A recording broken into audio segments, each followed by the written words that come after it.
بسم اللہ الرحمن الرحیم یا ایھا الذین آمنوا اطیعوا اللہ واطیعوا الرسول ولا تبطلوا اعمالکم۔ تمامی احباب کو السلام علیکم ورحمۃ اللہ وبرکاتہ۔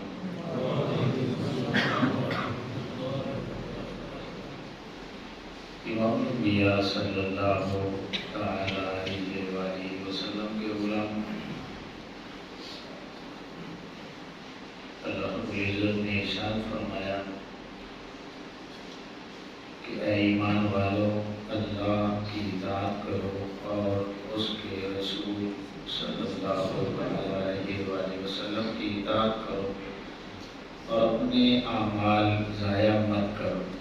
بڑی توجہ طلب بات ہے اور آج کی گفتگو یاد رکھنے والی ہے۔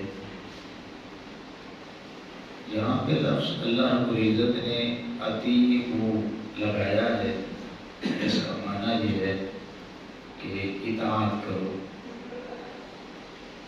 قرآن مجید میں ایک لفظ آتا ہے اتباع، فاتبعونی، اللہ نے فرمایا میرے حبیب کریم علیہ السلام کی اتباع کرو، جگہ جگہ فرمایا اطاعت کرو۔ اب علماء نے لکھا ہے کہ اطاعت اور اتباع میں فرق کیا ہے۔ اطاعت کہتے ہیں حکم ماننے کو، اور اس میں نمونے کا ہونا ضروری نہیں ہے۔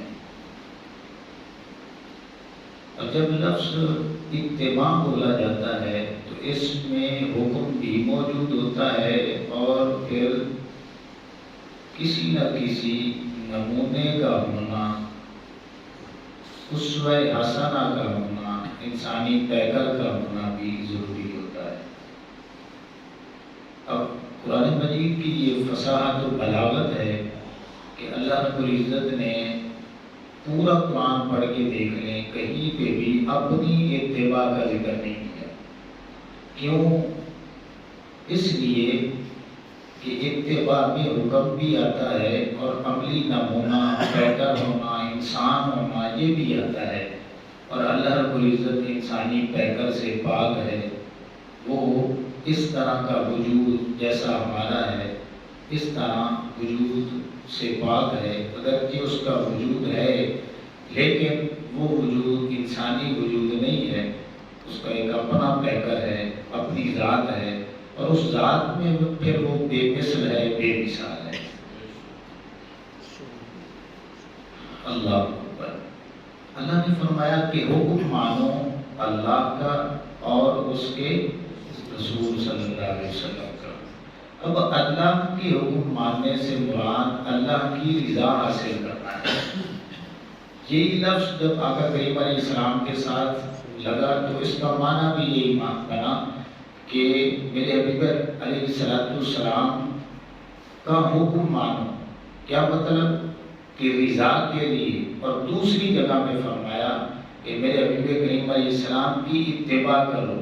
کیا مطلب؟ جب اتباع کا، اطاعت کا لفظ آئے گا تو پھر ہر شخص کے ذہن میں یہ بات آئے گی کہ کوئی نمونہ بھی ہونا چاہیے۔ تو اللہ نے فرمایا اسی لیے اپنے ساتھ اطیعوا کا لفظ لگایا ہے، اپنے حبیب کریم علیہ السلام کے ساتھ اطیعوا کا بھی لفظ لگایا ہے، اتباع کا بھی لفظ لگایا ہے، تاکہ تمہیں پتہ چل جائے کہ جب اطاعت میرے ساتھ اٹیچ ہوئی تو اس کا مطلب یہ ہے حکم بھی ماننا ہے اور میری رضا کو بھی مد نظر رکھنا ہے۔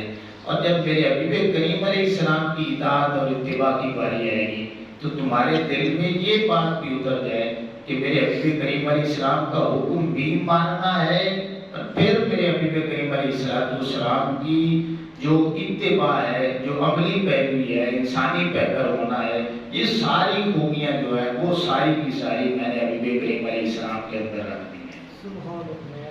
اب علماء نے اس آیہ کریمہ کے زمرے میں لکھا ہے کہ قبولیت اعمال کی دو شرطیں ہیں۔ کتنی شرطیں ہیں؟ دو شرطیں ہیں۔ سبھی بول رہے ہیں کتنی شرطیں ہیں؟ دو۔ ایک تو اللہ کی رضا کے لیے نیک عمل کیا جائے، اور دوسرا آقا کریم علیہ السلام کی سنت کا نمونہ ہونا ضروری ہے۔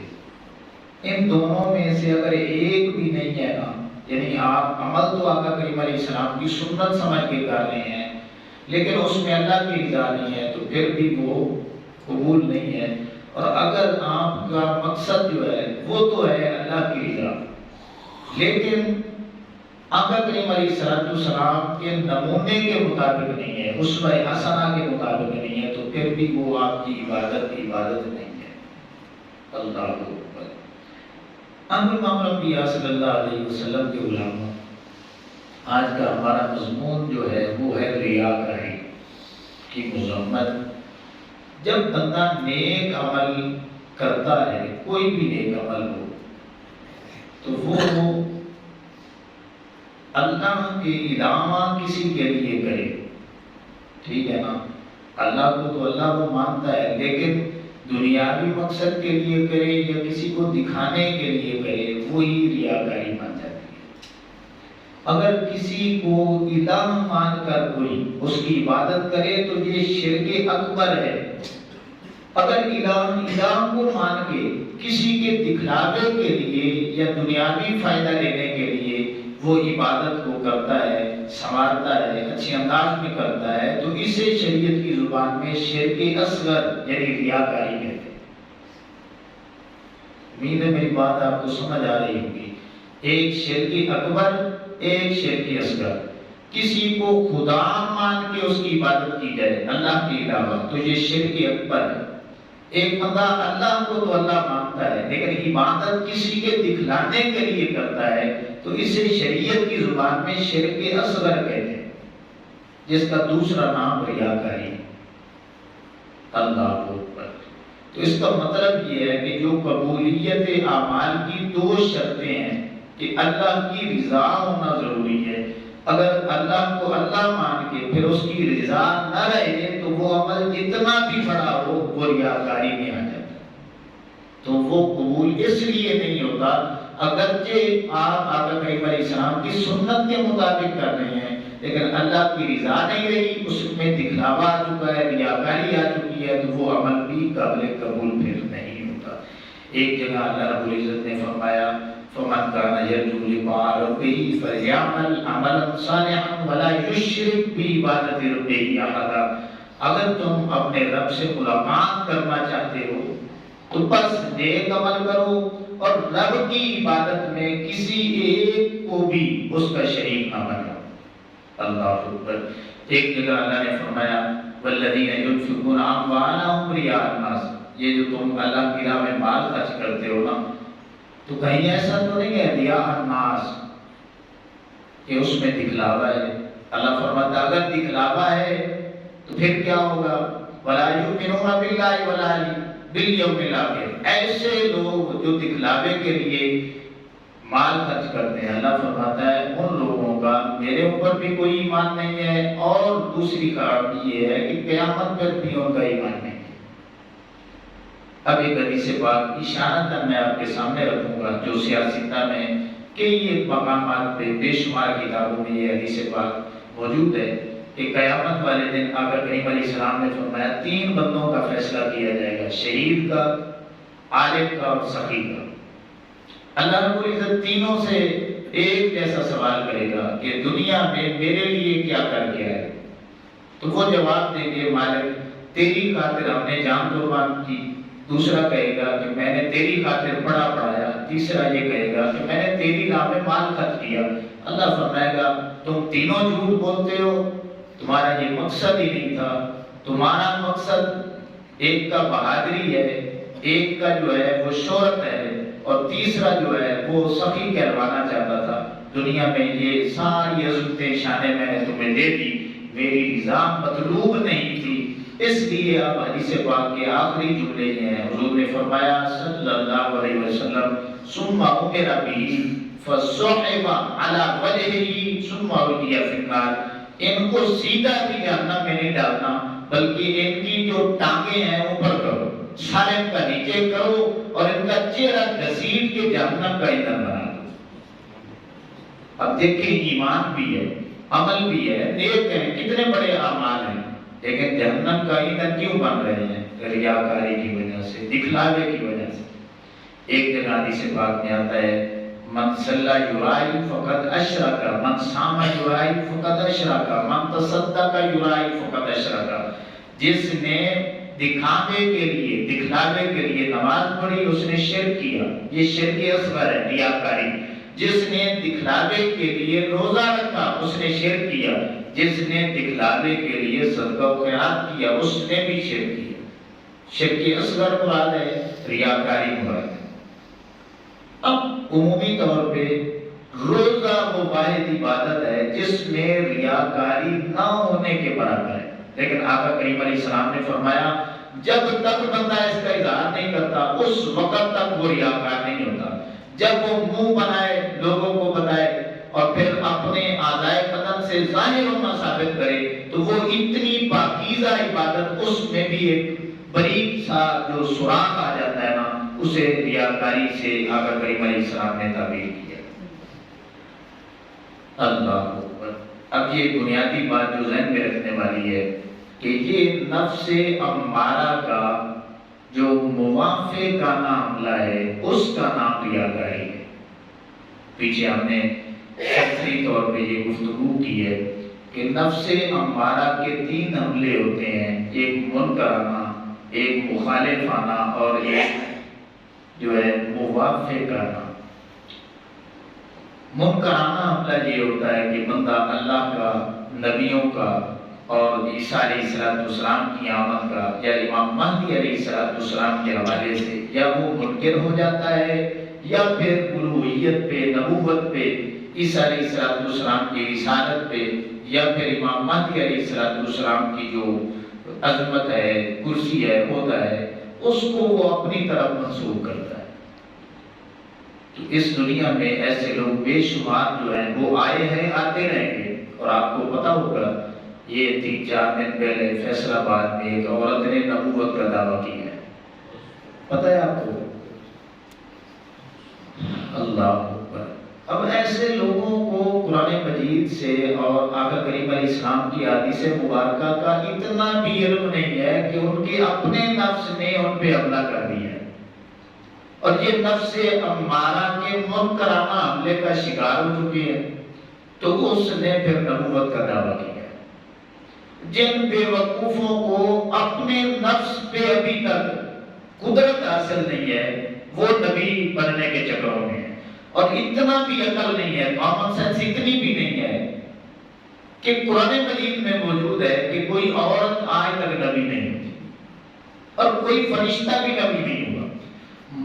نبی بننے کے لیے، نبی ہونے کے لیے جو 3 بڑی بنیادی شرطیں قرآن مجید میں حدیث مبارکہ میں آتی ہیں وہ کون سی ہیں؟ ایک تو مرد ہونا ضروری ہے، ٹھیک ہے، انسان ہونا ضروری ہے، اور پھر نبی آ کے نبی نہیں بنتا، نبی اللہ بنا کے بھیجتا ہے۔ جو ادھر آ کے بنے وہ نبی نہیں ہوتا۔ اب یہ تینوں کیٹیگری اپلائی کریں تو ایسے لوگوں کا دماغ بھی ٹھکانے نہیں ہے اور اپنے نفس کے یہ غلام ہوتے ہیں۔ تو اب یہ ہمارے پاکستان میں عدالتوں پہ بھی اس دفعہ امتحان آ چکا ہے۔ وہ کیسے کہ جتنی بھی اس طرح کی جس کسی نے بھی گستاخی کی ہے نا، تو وہ جو جج ہوتے ہیں، وکیل ہوتے ہیں، وہ اسے بچانے میں ایڑی چوٹی کا زور لگاتے ہیں، اور وہ کچھ نہ کچھ الفاظ میں تغیر اور تبدیلی کر کے اسے بچانے کے لیے وہ بیٹھے اسی لیے ہیں، تو انہوں نے بچانے کی کوشش کرنی ہے۔ تو وہ بہانے بناتے ہیں کہ صاف الفاظ نہیں ہے، یہ ہے، وہ ہے، اس طرح کے الفاظ۔ لیکن اب یہ جو معاملہ ہے یہ تقریباً 74-75 سالوں میں پہلا معاملہ جدا گانا ہے کہ اس عورت نے بالکل صریح لفظوں میں اس میں کوئی گنجائش بھی باقی نہیں ہے۔ اب عدالتوں پہ بھی امتحان ہے کہ عدالتیں واقعی یہ اسلامی قانون ہے اور اس پہ عمل کرتی ہیں یا نہیں کرتی۔ تو اب ساری دنیا دیکھے گی کہ یہ کتنے جو ہیں یہ ان کا اپنا قانون ہے یا کسی غیر کے قانون پہ یہ جو ہے نا یہ عمل درآمد کر رہے ہیں۔ تو ایسے جو لوگ ہیں یہ صرف ہمارا کام نہیں ہے، یہ دینی تنظیموں کا، تحریکوں کا کام نہیں ہے۔ آپ نے ایمان بچانا ہے تو آپ نے بھی کھڑے ہونا ہے، یہ ذہن میں رکھنا ہے۔ آپ اپنے درجے میں، یہ نہیں ہے کہ اپنا درجہ جو ہے، آپ کے پاس موبائل ہے، دیگر ذرائع ہیں، ایسے ملعون اور بیوقوف قسم کے جو لوگ ہیں ان کو آپ نے کبھی بھی سپورٹ نہیں کرنا، مذمت کرنی ہے۔ اور جس درجے میں آپ کو علماء گائیڈ کریں، سمجھائیں کہ اس درجے تک الحمدللہ قانونی کارروائی ہوگی تو قانونی کارروائی کے ذریعے اسے پھانسی کے پھندے تک پہنچایا جائے، تو یہ لگنی چاہیے۔ اس کی وجہ یہ ہے کہ اس میں کوئی کنسیشن ہی نہیں ہے، رعایت نہیں ہے، کہ اس کے بالکل صریح الفاظ ہیں۔ تو یہ میں بتانا چاہتا ہوں کہ یہ نفس امارہ کے منکرانہ حملے کا شکار ہو رہے ہیں۔ اب یہ سادے لفظوں میں بات سمجھ رہے ہیں، اس دنیا میں جتنے لوگ بھی الوہیت کا دعویٰ کرنے والے گزرے ہیں، آپ کو پتا ہے فرعون نے کہا میں رب ہوں، تو اتنا بڑا بادشاہ ہو کہ اس کا بھی عمل ٹھکانے نہیں تھا۔ آپ یہ مرزا قادیانی کی روحانی خزائن کتاب پڑھیں، اس کے متعلق ان کے اپنے ماننے والوں نے لکھا ہے کہ یہ بندہ میراث کا مریض تھا، اور میراث کا جو مریض ہوتا ہے پرانے حکیموں سے آپ ملیں، آپ کو وہ بتائیں گے کہ اس کا دماغ جو ہے نا وہ بھی ٹھکانے نہیں ہوتا۔ اب جس بندے کا دماغ بھی ٹھکانے نہ ہو اس کو دنیا نبی مان لیتی ہے، تو اس کو تو چاہیے کہ وہ پہلے دماغ کا علاج کروائے، پھر وہ دینی تعلیمات حاصل کرے، اور پھر اپنا ایک دائرہ ہے اس میں رہے۔ اس سے جب بھی وہ پڑھے گا تو وہ کہیں وہ الوہیت کا دعویٰ کرے گا، کہیں نبوت کا کرے گا، کہیں پھر وہ مجددیت کا کرے گا، کہیں مہدویت کا کرے گا، کہیں عیسیٰ علیہ السلام ہونے کا کرے گا۔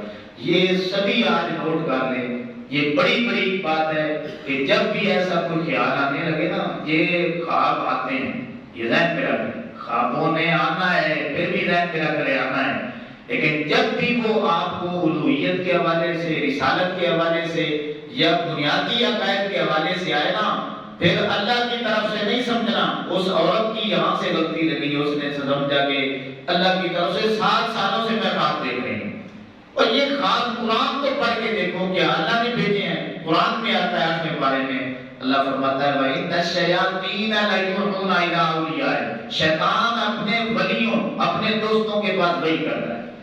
صرف اللہ وحی نہیں کرتا، شیطان بھی اپنے یاروں کے پاس وحی بھیجتا ہے۔ تو یہ شیطانی وحی ہے جس نے تجھے الوہیت پہ، نبوت پہ اور بنیادی عقائد کا جو ہے وہ دعویٰ کر دیا ہے کہ میں یہاں تک پہنچ چکا ہوں۔ تو اس لیے جب بھی آئے اپنے خیال کو جھڑکیں، نفس پہ کنٹرول رکھیں، جہاں سے غلطی لگی اس کو درست کرنے کی کوشش کریں، اور ایسے کام اللہ کی طرف سے نہیں ہوتے، شیطان کی طرف سے ہوتے ہیں، اور ان کو بیان بھی نہیں کرنا چاہیے۔ آگے چلیں، مخالفانہ حملہ وہ یہ ہے کہ آپ کو نماز نہ پڑھنے دے، روزہ نہ رکھنے دے، زکوٰۃ نہ دینے دے، حج نہ ادا کرنے دے۔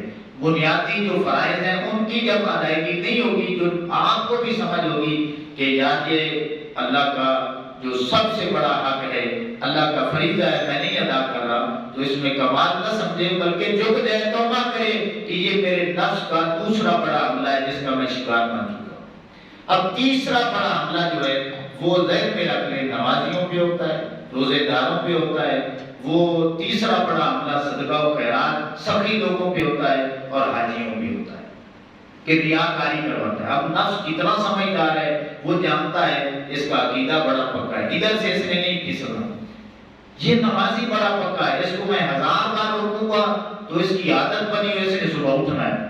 بس نفس یہ کہے گا یار اٹھ جایا کر، تہجد بھی پڑھ لیا کر، لیکن تھوڑا سا بتا بھی دیا کر۔ اب نفس کا یہ بریک عملہ کہ وہ اعمال ضائع کروانا چاہتا ہے۔ کیوں؟ حدیث مبارکہ میں موجود ہے کہ قیامت والے دن جب ایسے لوگ اللہ کی بارگاہ میں آئیں گے نا، جنہوں نے اللہ کے علامہ دکھلانے کے لیے نمازیں، روزے، دیگر کام کیے ہوں گے، اللہ رب العزت فرمائے گا ان لوگوں کے پاس چلے جاؤ جن کے لیے یہ کام کر کے آئے ہو، میرے لیے کرتے تو میں اجر دیتا ہوں۔ اللہ اکبر، یہ بہت بڑی تنبیہ ہے، ہمیں اپنے نفس کا خیال رکھنا چاہیے۔ حضرت ابو الحسن خرقانی رحمۃ اللہ علیہ، آپ نے کیا خوب بات کی ہے۔ آپ فرماتے ہیں کہ 3 جو باتیں ہیں نا ان کی کوئی حد نہیں ہے۔ ایک، اللہ کی معرفت کی کوئی حد نہیں ہے۔ دوسرا، آقا کریم صلی اللہ علیہ وسلم کے درجات بلندی کی کوئی حد نہیں ہے، اور تیسرا نفس کی مکاریوں کی کوئی حد نہیں۔ تو نفس کی مکاریاں جہاں سے چور چوری کرتا ہے نا، ہم نے ان رستوں پہ پہلے بٹھانے ہیں، سب پہلے، کہ یہ نفس امارہ کا منکرانہ حملہ تو نہیں ہے ہمارے اوپر، مخالفانہ حملہ تو نہیں ہے، جب موافقانہ حملہ تو نہیں ہے۔ جہاں سے چور آتا ہے وہاں پہ پہلے بٹھائیں گے تو پھر چور کبھی بھی چوری نہیں کر سکے گا۔ سلطان بہو رحمۃ اللہ علیہ کا بڑا ہی پیارا شعر ہے، آپ فرماتے ہیں کہ اللہ پڑھے ہوں پڑھ حافظ ہوئوں، نہ گیا حجابوں پردہ ہو، پڑھ پڑھ عالم فاضل ہوئوں کہ طالب ہوئوں زردہ ہو، 6000 کتاباں پڑھیاں کہ ظالم نفس نہ مردہ ہو، بعد فقیراں کسے نہ ماریا باہو، کہ ظالم چور اندر دا ہو۔ یہ اندر بیٹھا ہوا ہے، ہم سارے کالے کرتوت کر کے نہ شیطان کے اوپر ڈال دیتے۔ علماء نے لکھا ہے شیطان چھوٹا دشمن ہے، نفس بڑا دشمن ہے، ٹھیک ہے نا؟ نفس اتنا بڑا دشمن ہے کہ قرآن مجید میں آتا ہے کہ شیطان کو شیطان بنانے والا بھی نفس ہے، شیطان کو شیطان بنانے والا نفس ہے۔ اس لیے امام الانبیاء صلی اللہ علیہ وسلم کے غلاموں یہ نفس کی مکاریوں کو سمجھیں۔ اگر ریاکاری آ رہی ہے تو پھر موافقانہ حملے کا شکار ہو چکے ہیں، اگر فرائض کی پابندی نہیں کرنے دیتا تو مخالفانہ حملے کا شکار ہو چکے ہیں، اور اگر جو ہے وہ بنیادی عقائد کے حوالے سے وہ آپ کو پھسلا رہا ہے تو سمجھ جائیں یہ منکرانہ حملہ کر رہا ہے۔ میں دعا کرتا ہوں کہ اللہ رب العزت مجھے آپ کو سبھی کو نفس کی مکاریاں سمجھنے کی اور پھر ان کی شر سے بچنے کی اللہ نے توفیق عطا فرمائے۔ وما علینا الا البلاغ۔